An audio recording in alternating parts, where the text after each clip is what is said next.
Hi everybody. Today we're going to talk about advertising. So I know there's a lot of people who think that advertising is dead, and there's a lot of salespeople out there who are going to tell you the exact opposite. Today I'm going to say it's more important that you just know your audience. Yes, salespeople, you can go ahead and get excited now. So I work with a lot of clients that don't feel like they're getting the most for their advertising dollars. They're putting it out there, they're creating these graphics, and they're not seeing the return that they want.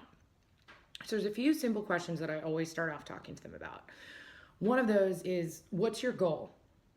If you're looking to get people to click through to your website or to then take an action which they get on your website, that's going to be a very different design and a different medium of copy than somebody who wants a branding purpose for their ads. Okay? You want your name out there. Those are going to be the most important things. So once we start with that, okay, this is your goal. The next thing, what's your medium?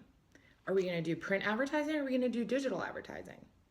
If you decide to go the print route, the best thing that you're going to get from that is phone calls and overall brand awareness. This is your opportunity to put your best foot forward when it comes to your graphics. If you have photos of your business, if you're trying to lease a building, I've worked with a lot of people that are in commercial real estate and in construction.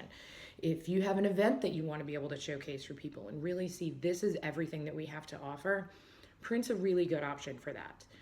Phone numbers are going to be your best call to action when it comes to print advertising.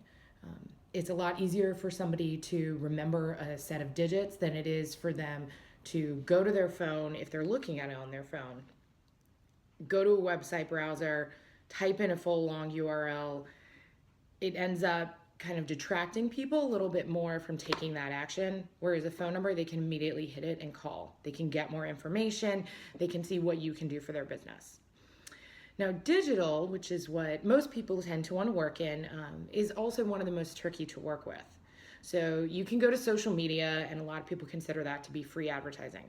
In some ways it is. You know, you get a chance to get your company business out there, and you don't always have to pay somebody. If you want to boost posts on LinkedIn, on Twitter, or on Facebook, even now on Instagram, that is something that you are going to pay in order to do that, to expand your audience beyond who your followers are. But again, even if you want to take that next step, if you're not putting the best ad for your goal and your audience forward, you're not going to see the return on your investment. So what do I mean by that? Let's say you're going to do an ad on a website, okay? Traditional banner advertisements. A lot of people don't know what to expect when it comes to click-through rates, okay? Overall, the national average for click-through rates on banner advertisements is 0.09%. 0.09. So if you're doing anything better than that, you should pat yourselves on the back.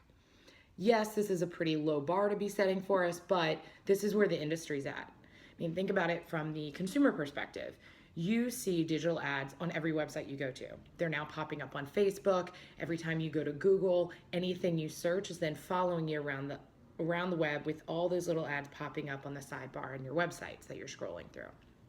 So as a result of that, people are kind of inundated with this. And the way to get around it is to have targeted advertising, okay? And to know, again, what is the purpose of this? So if I want people to click on my ad, you want to keep the copy very tight and you want to keep the mystery involved. If you put all of the information they need to know about your company and about what you're offering on that ad, what is the incentive for them to click? Chances are there isn't much. So let's say you're promoting an event.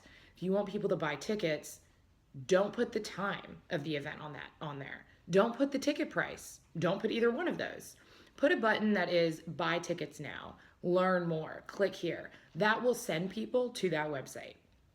Now the next step is your landing page. Once they get there, if there is not a cohesive user experience and clear information, they're not going to convert. Convert being purchase the ticket, fill out a form, download that PDF white paper, whatever that overall goal is that you're trying to reach, okay? So you need to make sure that as much time as you spend on the graphics for the ad, there's a cohesive landing page that has that next step, okay? It's the event page that has the information, every detail of what they want, the ticket price, timing, attire, etc., okay? If on the other side you want to do a digital ad for branding purposes, frequency is your best bet, okay? You can put more information up there. That being said, do not write a novel on your ads. People hate this and they're not going to stick around long enough to read it, okay? You want to catch their attention right before they scroll on to that next step, and then they're going to really start to remember your business. So, overall, know what your goals are, keep your copy tight if you want click-throughs, offer a little bit more information, but still not paragraphs if you're trying to get branding. And if you really want to just stick in the minds of people, frequency, frequency, frequency. All right, thanks. Y'all have a great day. Come back next week with more videos.